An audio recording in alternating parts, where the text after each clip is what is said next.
So that brings us into the points of performance, the how-to of the freestanding handstand. So I'm going to go over them real quick, and then I'm going to demonstrate each one step by step, okay? So beginning in a wide lunge, dominant leg forward. This is what you saw me doing at first. Arms are going to be extended forward towards the ground, not overhead, towards the ground, because that actually will help you cut down on some of that momentum as you approach the ground. We're going to have a straight spine as we lower to the floor. So meaning, don't blow over. Instead of rounding and turtle shelling our back as we jump to the floor, you want to think of big lunge, keeping that spine nice and neutral as we come down to the floor. It's a shift of the legs and the hips. It's not a rounding of the back. So, no, yes. Okay, here we go. All right, straight spine. Fingers extended and ready to grip the floor. You want to use your fingers like you use your toes to balance. You're going to grip the floor, being really active and engaged, because it's going to help you find that balancing point easier and kind of control that position upside down. We are going to slightly push, press off the front leg while generating just a little bit of power from the back leg. You have to have some, but I still only want you thinking of this as a press versus a kick up. The back leg is going to do just enough to give us enough power to get our body over our hands, but I don't want it to be very strong. So this is a no, because you're always going to fall out of it. You want it to be very slow, very minimal, and really use your muscles to press you upside down so that you can control it.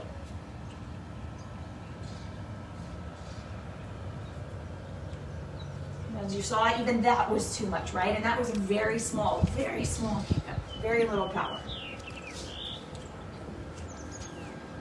All right. We want to make sure that we are just tall through the shoulders, right? Shoulders need to be engaged and active when we're upside down, obviously, because if your shoulders are lazy and relaxed, it's just going to give you a really wobbly base. And you're not going to be able to balance very easily on a wobbly base. Hips over fingers. This goes back to one of our common faults. We cannot kick upside down with our hips backwards over our palms and expect to be able to balance, right? That's just not how gravity works. We've got to press our hips forward, shifting our body weight over the fingers so that we can actually successfully stand on both hands. And again, I got some really poorly drawn diagrams that I'm going to show you that's going to help explain that a little bit better.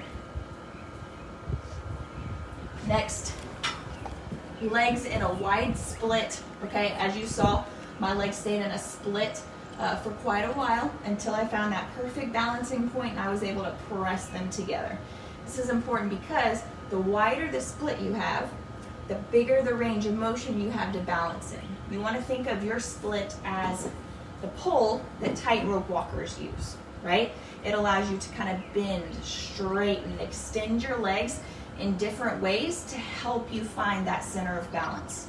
Versus if you bring your legs together too quickly in a vertical handstand, you have a very small range of motion to balance in, which means if you get off and unbalance even a little bit, 1 degree, 2 degrees, most likely you're not going to be able to save it, you're going to fall over, your turn's going to be done.